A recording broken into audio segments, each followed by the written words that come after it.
Hello and welcome to Rathods Science Academy. Today in this session we are going to see current affairs of 8th November 2024. So there are many articles which are relevant from our examination point of view in our today's newspaper. So without wasting any time, let's get started. Okay, see this first article guys. Title says Supreme Court directs liquidation of debt-ridden Jet Airways as a last resort. So what this article is talking about? Liquidation of debt-ridden Jet Airways. So the keyword here is liquidation. So what is the meaning of liquidation? Do you know this? Not conversion. It is saying to sell the assets belonging to this Jet Airways and you have to give the money, pay back to the creditors or like employee salaries, etc. Okay, so there are three important things that you have to see here. Okay, so first one here is liquidation as I said. Second one is Article 143 and next one is NCLAT. Okay, first one is liquidation. Second one is Article 142, not 143. And next one is NCLAT. It is nothing but a tribunal. Okay, so from which subject you will be saying this? So Supreme Court is now asking liquidation of this Jet Airways. So we can see this article from polity, which comes under your GS paper 2.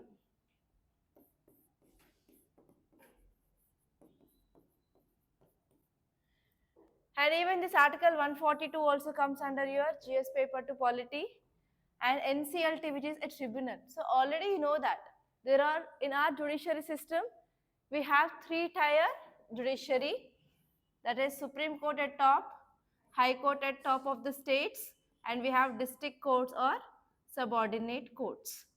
So actually there is increasing of pendency of cases and increasing of vacancies in our judiciary. So because of this, justice is delayed. So here we are using some other alternate dispute resolution mechanisms, okay, regarding the resolving of cases. So one such kind of dispute resolution mechanism is tribunals. So actually we have this IBC, that is Insolvency Bankruptcy Court. So under this we came up with establishment of this tribunal which will be dealing with the case of insolvency in our country. So actually from last 5 years onwards, the case of this Jet Airlines, it is pending in this tribunal. So finally this case went to Supreme Court and Supreme Court gave the final judgment of go for liquidation of assets, go for selling of assets and try to repay your loans or money to the creditor or employees or any other persons who are depending on that Jet Airways. Okay, so this is very, very important. So where can you use this kind of articles? So whenever you are talking about what is Supreme Court role in this insolvency cases, so you can write this article as a case study. And even there may be a question you can get directly regarding 142. Okay, let us see this article in detail, what exactly it is saying. Supreme Court now ordered liquidation of Jet Airways as a last resort after failed resolution plan under this NCLT. And why this decision given by the Supreme Court? It is to protect interest of creditors, protect interest of employees and as well as airline assets. Okay, now let us see this article in detail. So Supreme Court used its article 142. So there is a high chance of getting a question regarding article 142 is in use, what it is. Okay, this article 142 is related to Supreme Court. And actually article 142 is used by Supreme Court now to ensure justice amid corporate failures. So actually you know that this airlines which comes under corporate sector of our country. So actually now here this corporate sector failure is happened. So whenever you are reading about airlines which comes under important means of transportation in your geography, so whenever you are writing about challenges of airlines or what is disadvantages, can you use this corporate failure as an example? Yes. So there is a high chance of getting question regarding this corporate thing and where you can add this Jet Airlines failure. And even recently, Udan 2.0 is in use. Yes. So, and on that also, in your mains 2024, the question had been given. So actually 5.0 is in use, but actually you got question regarding Udan scheme 2.0 in your mains. Okay. So here, because of this, whenever you're writing any challenges regarding that schemes related to airlines, you can write about this article. So there are a lot of problems faced by our airlines in our country. Okay, and if you see, whenever they are going for liquidation, it will be having broader economic effects. So it will be trying to repay the loans for the creditor, employers, and as well as suppliers, and as well as it will be helpful for the boosting of aviation sector as well. And next one here is it will be also very much helpful for facilitating and as well as allocation of resources for this airlines. Okay, so actually if you see here, they are focusing on asset preservation. So court is focusing on preventing of asset depreciation. So what is the meaning of depreciation? Whenever time is passing on, the value of that good is decreased. For example, if court is not focusing on liquidation, what happened? The value of that jet airlines asset will be decreased. Yes or no? If they are going for selling of that assets next year, obviously the value will be reduced by 10 to 20%. Yes. So here actually court is focusing on preventing of asset depreciation, and our Supreme Court is focusing on immediate quick action of these insolvency cases, so that whenever we are going for rapid liquidation, then that will leads to the maximization of the value of assets for the creditors.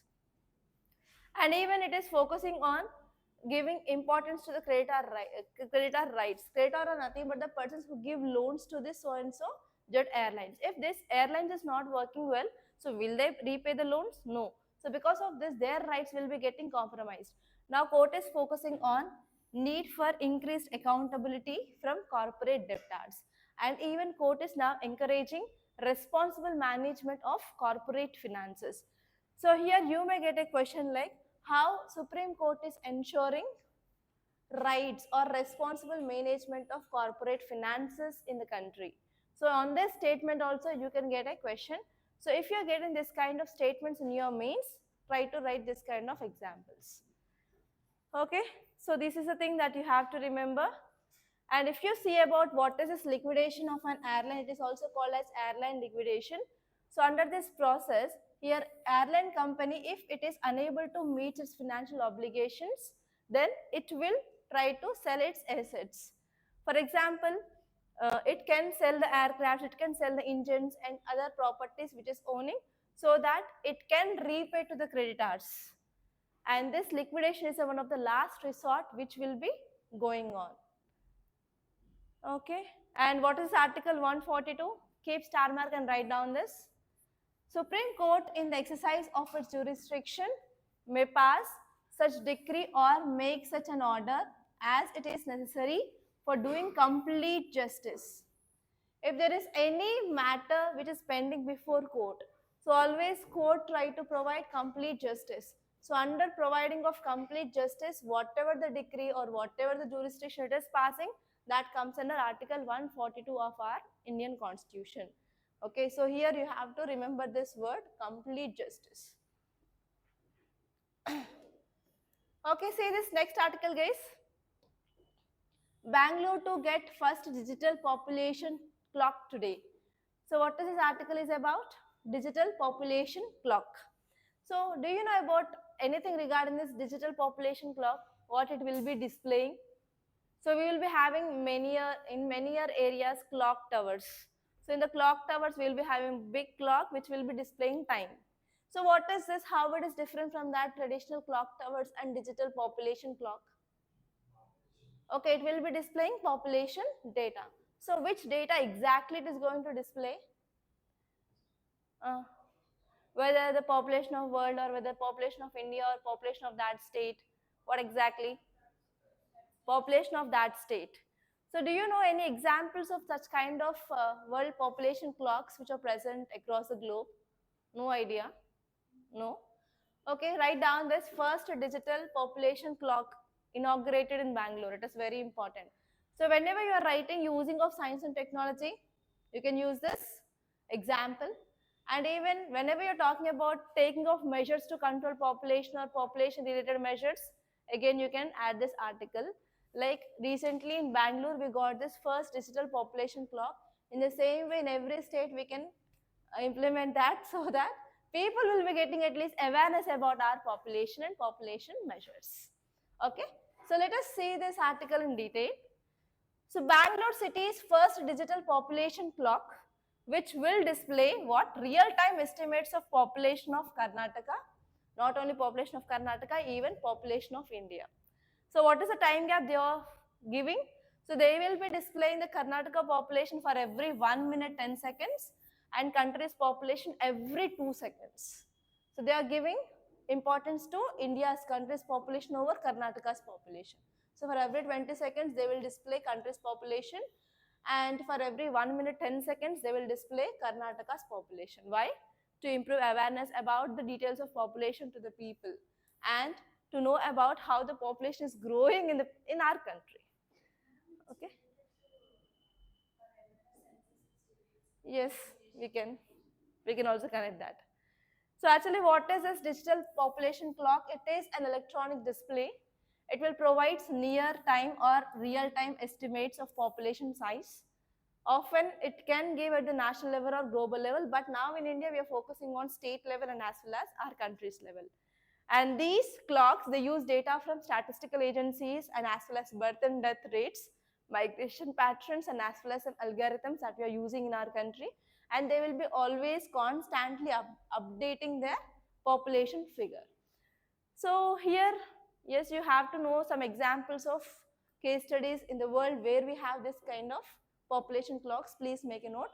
So first important example here is United Nations World Population Clock. So United Nations provides a global population clocks on its website, and it is based on demographic data and as well as trends. And second one is Worldometer's real-time population clock. It will provide world population and as well as individual countries' population. And third one is national population clocks. So many countries, they are having their own population clocks. For example, US Census Bureau population clock. US Census Bureau population clock, and also we have Statistics Canada's population tracker. So these are examples of nation population clocks, and below that write India's first digital population clock in Bangalore. Okay, it is very important because you can write this kind of examples whenever you want to substantiate your argument in your essay or in your answer. So try to use examples from your current affairs in your answer as much as possible. Okay, what will be the advantages and uses? Yes, the first one is people will be getting awareness about the population data so that it will be very much helpful for government policy. So if government wants to come up with any policy or any scheme, obviously it will need data, right? Without data, it can't do anything. So for that, government policy, it is very important, especially whenever government is taking some steps to improve education or health or poverty or any social services, it is very useful. And this one is even environment impact assessment. For this also it is very useful because whenever there is population explosion, that will lead to exploitation of natural resources. So for proper resource consumption and for addressing of this problem of carbon emissions, yes, we need this data. And this one is for awareness and education regarding population growth trends, etc. Okay, see this article. Do not hesitate to involve UAPA, short tell state police forces and central agencies. So what is the keyword here? What is UAPA? Unlawful Activities Prevention Act. So from which subject we can see this from? Internal security? Okay. So do you know what are these unlawful activities? Can you give me some examples of this? What are these unlawful activities that should be prevented in our countries according to this act? Okay, drugs. Okay, next. Terrorism, human trafficking, child trafficking. Next. Okay, poaching. Okay, next. Tell me whatever you want. Come on. Come on, tell me. So, which government is having the more power to decide any activity as an unlawful activity? Central government? Yes. Okay, so here keyword is unlawful activities. Prevention Act. So we will be studying this article from your GS paper 3 under internal security subject. So actually, you know about what is this internal security. We have to maintain proper law and order within our country. So that is related to your internal security. So if any terrorism is happening or human trafficking is happening or any communal violence is happening, so can we ensure law and order in our country? No.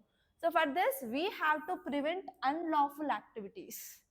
Like it may be terrorism, it may be Naxalism or Maoism or any trafficking of humans, trafficking of drugs, anything it may be. So we have to prevent those kind of activities under this act. So who will be having the power to decide whether that activity is an unlawful activity or not? So entirely power is given to the central government. So central government can decide any activity as unlawful activity based on the time. Okay. So here you have to know about what is this Unlawful Activities Prevention Act, and you have to see what is the history. So why we came up with this Unlawful Activities Act, and you have to see which are the activities declared as unlawful activities according to this act now, and you have to see what is the significance of this act. And now, last but not least, you have to see the present context why our Union Home Minister is saying to use this Unlawful Activities Prevention Act. Because this context you can use directly in your introduction of mains answer. Okay, now let us see this article.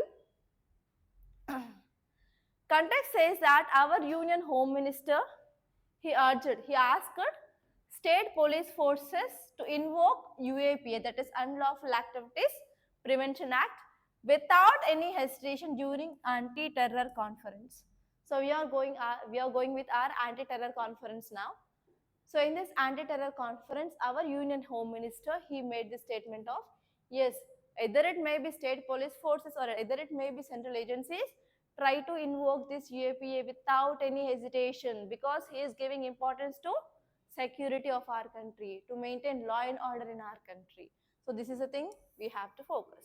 And actually in this anti-terror conference, the main important things which are highlighted by our Union Home Ministry is, the first one is we are going to have national counter-terrorism policy now. So why we need this national counter-terrorism policy? So as you all know that there is increasing of terrorism threat which is happening in our country. So which are the states affected by this terrorism? Jammu and Kashmir. Next. Northeast. Okay. Can you tell me some examples of terror attacks which happened in India? Movies names at least. Uri attack. Next. Recent Pulwama attack. Kargil. Okay. Next. Next, 9/11, Mumbai terror attack. Next. So tell me through which routes these terror people you are entering into India, terror organizations. Maritime, only maritime. So we have tunnels. Many tunnels had been unearthed in the recent past between India-Pakistan border, like 5 kilometers, 10 kilometers tunnels. See how patient they are digging in these tunnels. Next, tell me some other routes where these terror people are entering into India. Yeah, illegal migrants. Okay, to some extent. Next. Okay, refugees, illegal migrants. Next. Okay, so here our Home Minister is highlighting that. Can you know and do you know any agency which is especially focusing on this terrorism? NIA. So can you name me any movie regarding that NIA? Recent movie. Amaran. One more movie which shows about especially 9/11.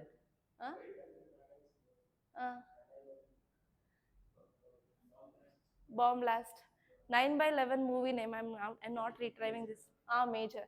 So in that movie, you can see clearly about how these NIA people, they will be getting trained, and even how they will be acting in the operations, like anti-terror operations. So how they will be retrieving that.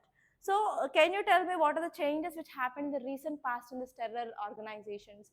And do you know anything which is in news recently?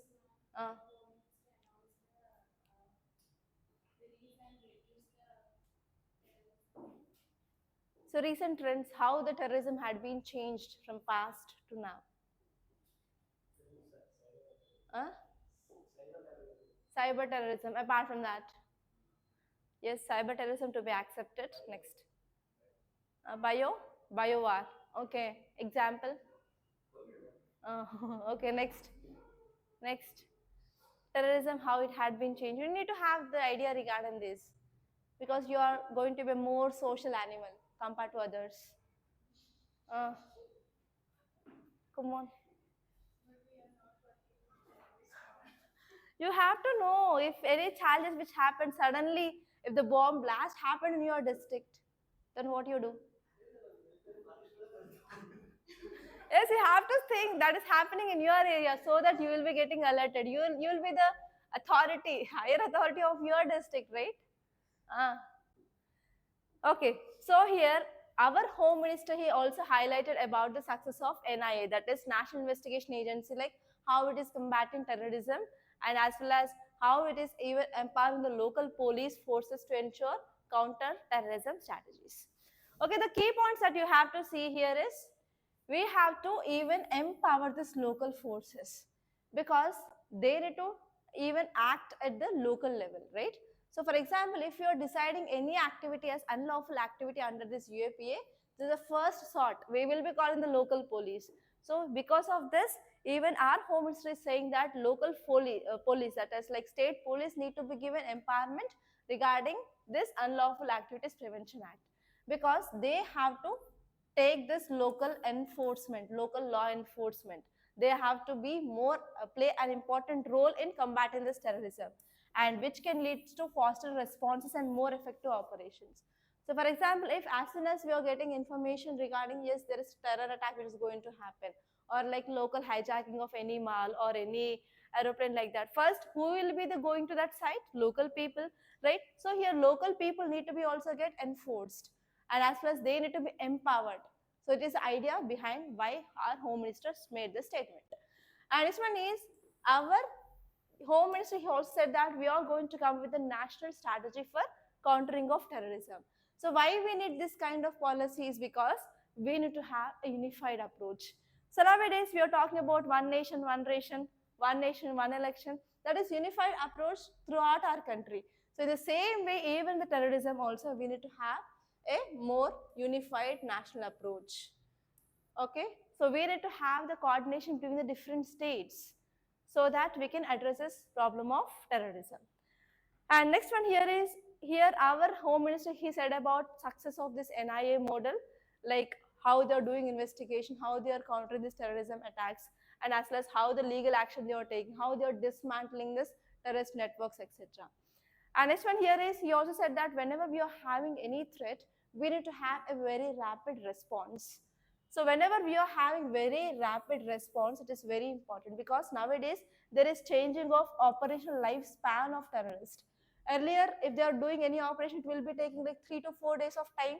So in that 3 to 4 days of time, we will be having enough thing to think and do something. For example, if they are hijacking any aeroplane, it will be taking like 2 to 3 days. But now they change towards cyber attacks. So in that cyber attacks, we will be not having even half an hour of time. So at that time, we need to be more proactive. We need to come up with using of technology also, like how these terror organizations and outfits they are using the technology to attack other countries. In the same way, we need to be very much proactive to counter those attacks. And next one here is we need to go for duty to share approach. So we have to encourage transparency. We have to encourage cooperation among the different law enforcement agencies. So we have local, we have state level, we have national level, and we have separate agencies for this countering of this terrorism like that.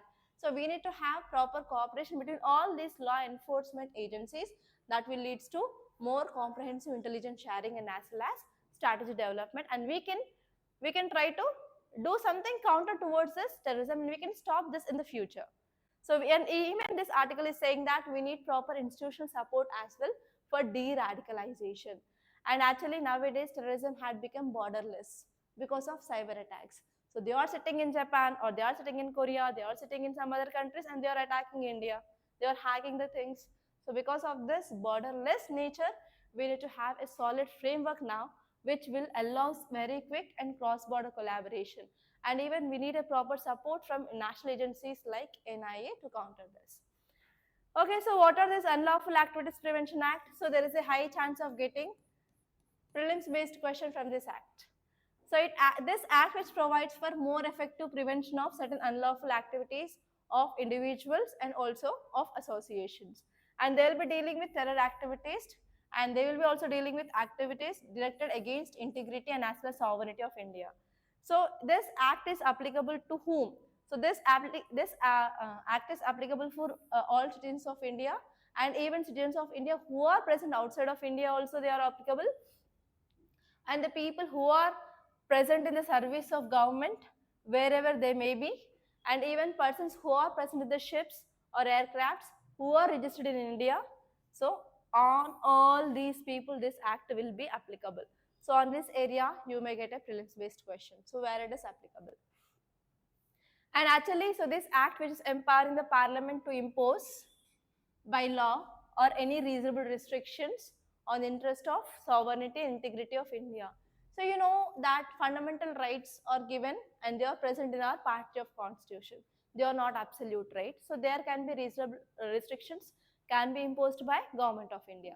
So one such reasonable restriction is based on the territorial sovereignty and integrity under this UAPA as well. Okay, so there can be restrictions can be placed by parliament regarding freedom of speech and expression. So name the article under which freedom of speech and expression comes under. 19(1)(a).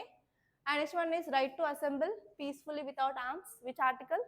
Article 19(1)(b). And next one is right to form associations.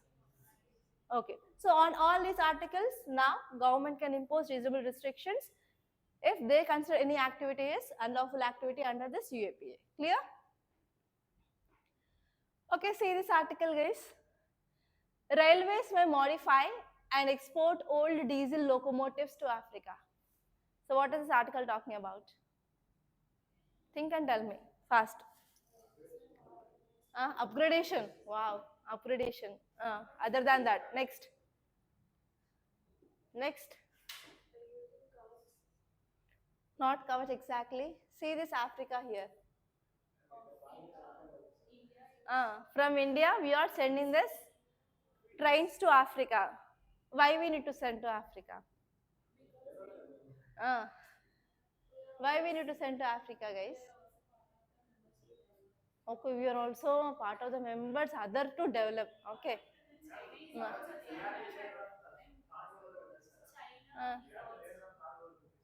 Okay. Okay, to counter China. Wow. Next, come on. Next, Monica, something you are saying. So why this Africa people needs this railways? So what are the resources in this Africa? Resource rich or resourceless? Gold. Girls mind only gold. Next. Cocoa. Next. Other raw materials, guys. Which kind of minerals? Copper. Tell me which country. Zimbabwe. Okay, next. Come on, come on. Why this Africa people needs that? So is that beneficial if you are sending these to Africa or not? So how India is getting benefited and how Africa is getting benefited? Think and tell me fast. For Africa it is development. Okay, tell me what are the challenges? Is that feasible for Africa if they are taking our second-hand vehicles to them? Tell me. So is that feasible to Africa to use the second-hand old diesel trains? So now the trend is bullet train. Now the trend is electric trains. So we are sending diesel trains to Africa. Is that feasible? They want that. Okay, we are sending trends. We are setting trend there. Okay, let me explain. So from which subject it is important, guys? India-Africa relations from GS paper 2. Apart from that, even we are talking about modification of railways that comes as an infrastructure, part of your economy. And even you will be reading about this railways as one of the mode of transport in your geography, from economic geography, from GS paper 1. So from all these subjects, it is important, right? Okay. Now let us see the context. So Indian Railways, they are accelerating its electrification, and we are planning to modify and export our old diesel locomotives to Africa. So now we are focusing on electrification of our railways. But what we have to do with our old things? So we are trying to export it to other countries like Africa. See, India is also getting developed status now. So till now, we used to get anything from other countries. Now we are sending our second-hand goods to Africa. Yes, India's status had been increased, right? Yes or no? Obviously. Okay. So actually, there are in demand for economic revival. So it is actually useful for both India and as well as Africa, because in Africa they don't have proper railways, etc. things for the proper movement of this raw materials or minerals which are present there. So they are in need of this railways. And on another side, as you all know that there is increasing of accidents in our railway system, which happened recently even in Tamil Nadu, right? So because of this, we are focusing on modernization of our railways which are present, and we are moving for electrification of our railways rather than using coal based or diesel based. That means we are moving towards, yes, non-renewable towards renewable energy sources. Okay, so here we are focusing on modernization, and actually one important challenge which is highlighted here is, yes, we have broad gauge railways now on which this old diesel system will be working, but in Africa they don't have that. They have small cape gauge. So this is one challenge we are focusing now, like whether we have to go for advanced technology in Africa or not. So if we are sending these old diesel based railways to Africa, if they are not having proper railway track, is it feasible? No, not at all. So here again, Africa and India need to work together for collaboration, development of technology where they can use this old diesel engines. Clear? Okay, now let us see the key points. So with a shift towards electrification, we are going for repurposing of our diesel locomotives. So it is very, very important, because what are the assets we are having now? If you are not using, will be getting any profit from that? So it will be going to the scrap. So it will go to the wastage. So rather than that, we can give that so and so railways to this African countries, so that we can increase our soft power and we can counter China, as you said. And this one is, we can focus on the mobilization of resources in this African countries. From that also we will be getting some benefit. We can also get something in return, right? So nothing is free in this world. And next one here is economic revitalization in Africa. So whenever there is a demand for locomotives in Africa, which underscores that continent's reliance on rail for economic activities, especially for mineral transport, it needs railways. So what are the things that we are not going to use in India soon? We are going to send that to Africa so that they will be using for transportation of minerals. And this initiative which supports African nations in their economic recovery while benefiting India's manufacturing sector. So when we are going for collaboration for getting of new technology, that will be obviously done in India. So in India, manufacturing sector, especially regarding this railways, will be getting benefited now. Yes or no? That will lead to the economic growth of both the countries. It is a win-win situation for both. And next one is, if they are getting second-hand nature of this locomotives financially, it will be somewhat feasible for this less developed countries like Africa. If they want to go for buying of first hand, will they have that much finance? Will be using that finances? No.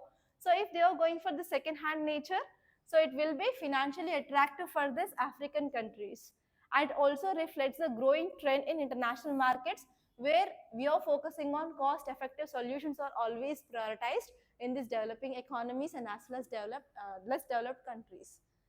So in the same way, you can also connect India. Till now, we focused on second-hand technology only from other countries, because for developing and as well as less developed countries, finance is very, very important, not only development. And next one here is, we have to come with some innovative engineering challenge, because when we want to convert this broad gauge locomotives to this cape gauge, it also poses some significant engineering challenge. So we need to have some innovative solutions so that we can successfully execute this project or deliver this project to Africa. And even there are some environmental concerns, like whenever we are giving this kind of old diesel engines or diesel related railways to Africa, again there will be increasing of carbon dioxide emissions. So we have to focus on the technology where it should release low amount of carbon emissions to the atmosphere.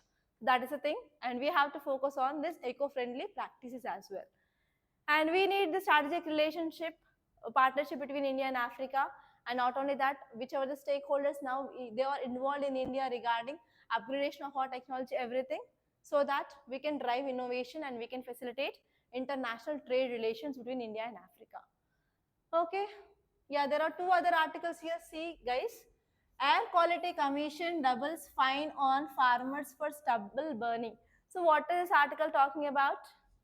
Stubble burning. What is stubble burning is? So whatever the waste after harvesting of crop in Punjab and Haryana, they are going for just setting of fire on that to clear that. That is called as stubble burning. So why Air Quality Commission is increasing fines now?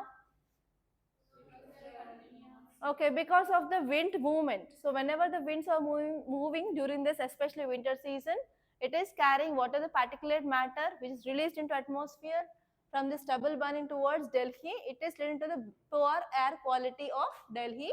So the major important thing is, so now Air Quality Commission will be taking care of controlling of emissions into atmosphere. Because of this, they are now increasing the fines on the farmers who are going for the stubble burning. So here you have to see what are the measures taken by the government at local level, at state level, and at the central level to control air pollution. So Air Quality Commission comes under central level. Okay, clear? So see this once. See this article, removing bran on millets reduces the benefits of eating them. So recently in your mains there was a question regarding millets. What is that question exactly? Can anyone remember? Next, two keywords they asked. Two keywords. So how this millet consumption helpful to overcome nutritional deficiency and health advancements. Okay, so by taking this millets, it will be having high fiber and it is also having high micronutrients, so that we can improve our health, like a decreasing of constipation and improving of cardiovascular health, improving of gut health, etc. that we discussed. And apart from that, it is very rich in micronutrients. So can you tell me some examples of micronutrients? In nutrients, we have macro and micro. Micro is nothing but we need very less quantity. Macro means very high quantity. Some examples of macro and micronutrients, do you know? Zinc is a micronutrient, iron is a micronutrient. Next, yes, vitamin B12, vitamin B. Next, vitamins. Say all things. I'm asking about minerals, not vitamins here. Zinc, copper, iron. Don't you know the metals? That is not, gold is not required for your body, okay? But little bit of silver is required, but gold is not at all required. Calcium. Examples of macronutrients. Macro, we need in the large quantities. Carbohydrates, next. Proteins. Minerals. Next. Okay, see the examples of micronutrients and macronutrients, and especially see like millets are very high in which micronutrients. So actually the study is saying that, do you know the ban? Ban. B-R-E-N, bran. What is this bran? It is a husk. So whatever, for example, if you see paddy, on this paddy we can see brown color layer. So if you remove that layer, we will be getting inside the rice, right? So here this article is saying that in the same way on this millets also we will be having bran. So we are removing this bran to get the seeds from inside. So because of removing of bran, it will be reducing the benefits of eating them. So try to consume with bran. Uh, uh. It is not good for health. Fertilizer you will be giving on the ground, not on the plant. You will be spraying pesticides and insecticides. Okay, fertilizers you are giving on the soil, not to the plant. In that situation, you have to go for cleaning of that clearly by using salt water or the hot water or anything, and you can go for consuming it. So this is the study, okay? So see like how this millets will be helpful for ensuring of nutrition security. And even 2023 year was declared as International Year of Millets. So see that once. Okay, time is up. See the title, all or any state must have bandwidth to guard against concentration of resources. So what is this article? So actually this article background we discussed in yesterday's article. Supreme Court gave judgment on what? Right to property, controlling of private property. Okay, it is not the right of states to control property. So actually this article is interlinking with your directive principles of state policy. So what is this directive principles of state policy, DPSP? In which part do you have this? Part? Part 4 which articles? 30? 36? 36 to? 51A is your fundamental duties. Till 50 guys, 50. What is this article 50? Separation of? No idea. Very good. Polity is going on. Shameless. DPSP is done. FD is done. Don't say like that, Rashmita. But revision is not done. Very good. Okay. So this article is talking about Article 39. So can you say anyone what is Article 39 is about? Land reforms. Oh, very good. Article 39. Distribution of? Okay, distribution of wealth. Okay. At least you are knowing that thing. I'm very happy. So recently, a 9-judge constitutional bench of Supreme Court ruled that state cannot take over private property by giving a sole reason of it is a common good.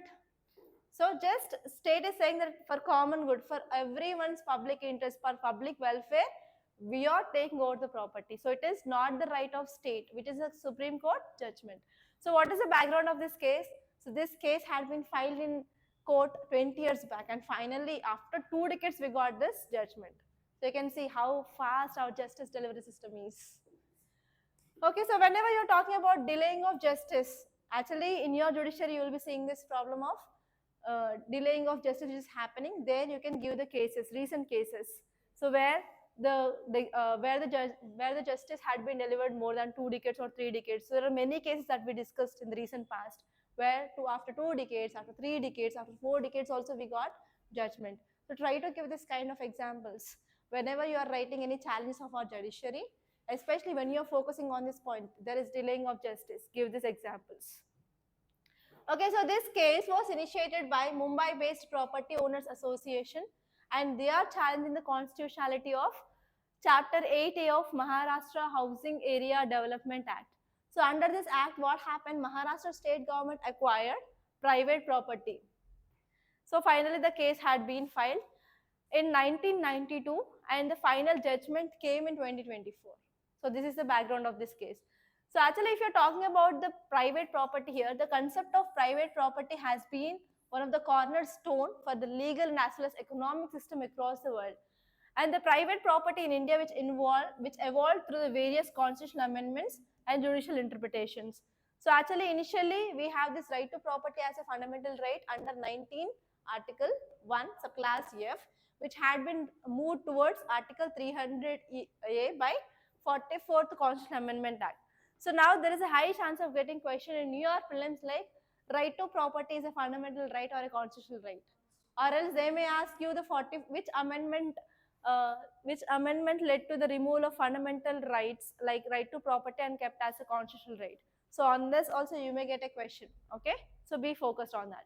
So what is the present Supreme Court ruling?